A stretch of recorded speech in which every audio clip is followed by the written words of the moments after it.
পাকিস্তানের খাইবার পাখতুনখোয়া প্রদেশে তেহরিকি তালেবান পাকিস্তানের হয়ে লড়াই করতে গিয়ে যৌথ নিরাপত্তা বাহিনীর অভিযানে নিহত হয়েছেন 2 বাংলাদেশি তরুণ। নিহতদের একজন গোপালগঞ্জের মুকসুদপুরের রতন আলী এবং অপরজন ফয়সাল হোসেন, যার বিস্তারিত পরিচয় এখনো অজানা। এ তথ্য নিশ্চিত করেছে পুলিশের স্পেশাল ব্রাঞ্চের counter terrorism and transnational intelligence unit.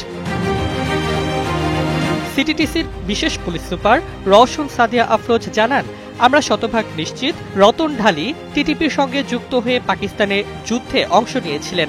গোয়েন্দা সূত্র জানায়, রতন ও ফয়সাল 2024 সালের 27 মার্চ বেনাপোল সীমান্ত দিয়ে ভারতে প্রবেশ করেন। সেখান থেকে আফগানিস্তান হয়ে অবৈধভাবে পাকিস্তানে পৌঁছে টিটিপিতে যোগ দেন। রতন ঢালি ঢাকার খিলগাঁওয়ের একটি মেডিকেল সেন্টারে কাজ করতেন। গ্রামের বাড়িতে তার বাবা আনোয়ার ঢালি ব্যাটারি চালিত অটোরিকশা চালক, মা সেলিনা বেগম গৃহিণী। পরিবার জানায়, গত বছরের রোজার ঈদে রতন জানিয়েছিলেন তিনি ভারতে আছেন এবং শিগগিরই দুবাই যাবেন। এরপর থেকেই তার সঙ্গে যোগাযোগ বিচ্ছিন্ন হয়ে যায়। পাকিস্তানের ওয়াজিরিস্তানে গত এপ্রিল মাসে টিটিপির ঘাঁটিতে অভিযানে 54 জন নিহত হলে তদন্তে রতন ও ফয়সালের নাম উঠে আসে। স্থানীয় প্রশাসন ঘটনাটিকে গুরুত্ব দিয়ে পর্যবেক্ষণ করছে।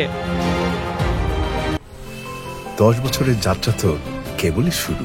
একসাথে গ্রো করার এই জার্নি চলুক আগামীতেও। পাঠাও 10 years of growing with you। গোয়েন্দা সংস্থা বলছে, এ ধরনের ঘটনায় বাংলাদেশি তরুণদের বিদেশে চরমপন্থী সংগঠনের ফাঁদে পড়ার আশঙ্কা বাড়ছে। এজন্য যুবকদের মধ্যে সচেতনতা বাড়ানো ও পরিবারগুলোকে সতর্ক থাকার আহ্বান জানানো হয়েছে। ডেস্ক রিপোর্ট, জয় জয় দিন।